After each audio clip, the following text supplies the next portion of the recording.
If you've ever wondered what are some of the best books to read for investing, then you want to keep on watching this video. Investing your money and making your money work for you wasn't a term really used in school. It's something that doesn't come supernaturally to us unless we've had our parents teach us.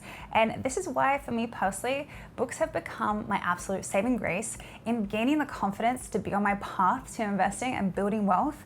And I want to share them with you so you don't need to scramble the internet and find them yourself. Over the last year or two, I've become obsessed with educating myself on how investing works, and I honestly wouldn't have built the confidence if it wasn't for these books. So here today, I'm going to share 6 books I've read as well as my honest opinion about them. Hey, my name is Sarah, and I'm the host of the For the Love of Thriving podcast, which is a personal development podcast based on mindset and wellness, because in order to thrive in this life, we both have to be well within our bodies, but also within our minds. So if you want to check that out, be sure to check it out in the link below. But in the meantime, let's get into these top 6 books that have really helped me in investing.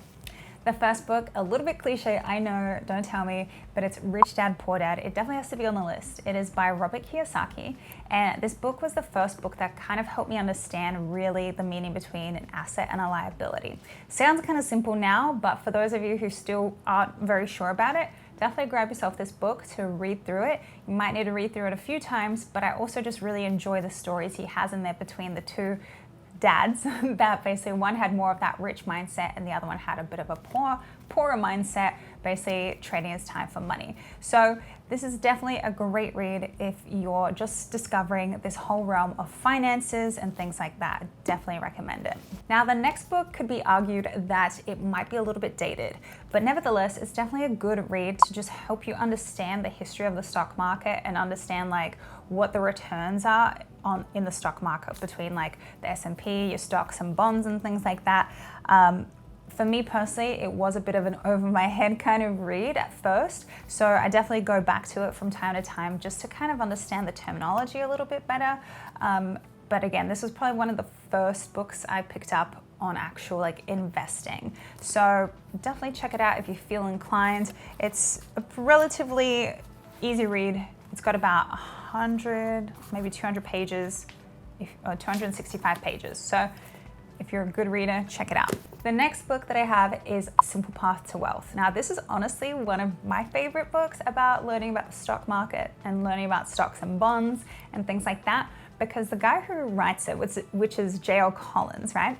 He's a dad, and he basically talks about his daughter as well and how he taught her how to invest. And it's just funny because it almost feels like he's my dad, like telling me how to do this thing. And he just keeps it so simple and basic, and that it's just possible. It's possible for everybody to do. And this is why I love this book so much. He makes it possible. He breaks it down. He tells you exactly which stock code it is and everything that he invests in and things like that. And the basic name of the game is just to start as early as possible. Just keep putting money into it. But yeah, I absolutely love this book. It's really one of my favorites.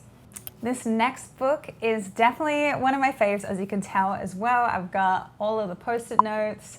Kind of crazy here. I've read this book several times. This is the 2nd edition. It's called I Will Teach You to Be Rich by Ramit Sethi.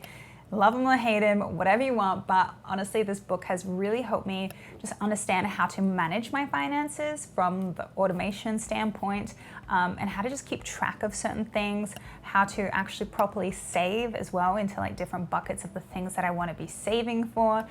Sounds really simple, but again, for some people, it's not that simple. So that's why I want to share it with you as well.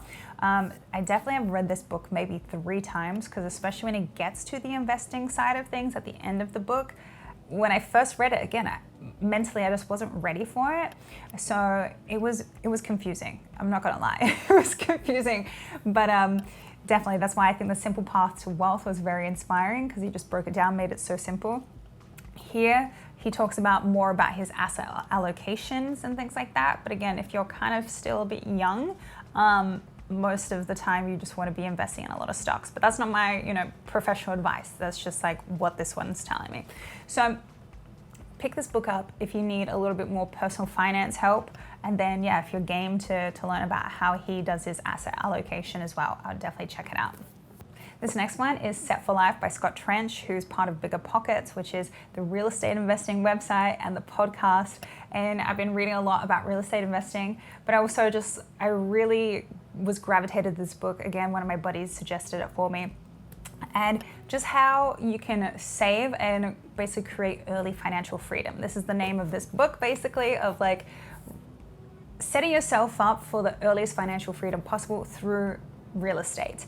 And there's things that I do like about this book and other things that I don't. I think it's a very conservative way to live, especially when it comes to saving your first $25,000 and things like that. But hey, like everybody's got their own techniques, and I just get really fascinated about the different ways that people explain how to go about almost the same thing, right?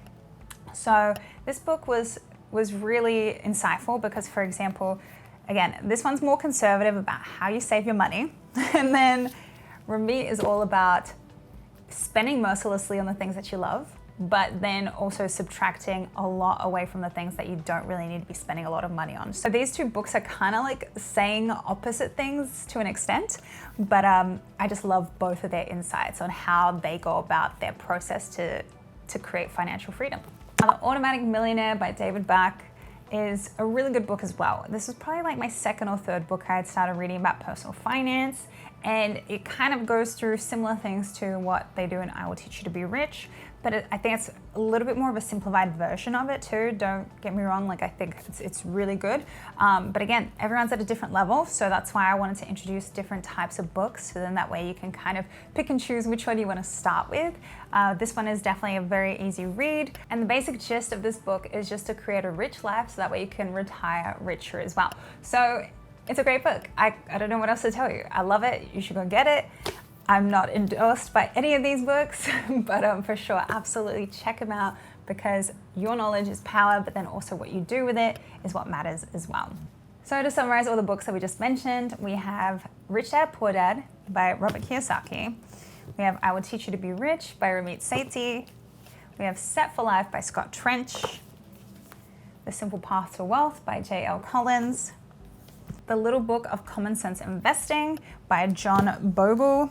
And we have The Automatic Millionaire by David Bach. Now it's time to hear from you. What books on finance and investing are you currently reading? And what do you think that I should read next? Because I'm a pretty big, avid reader and I need some more books. So let me know your thoughts down below.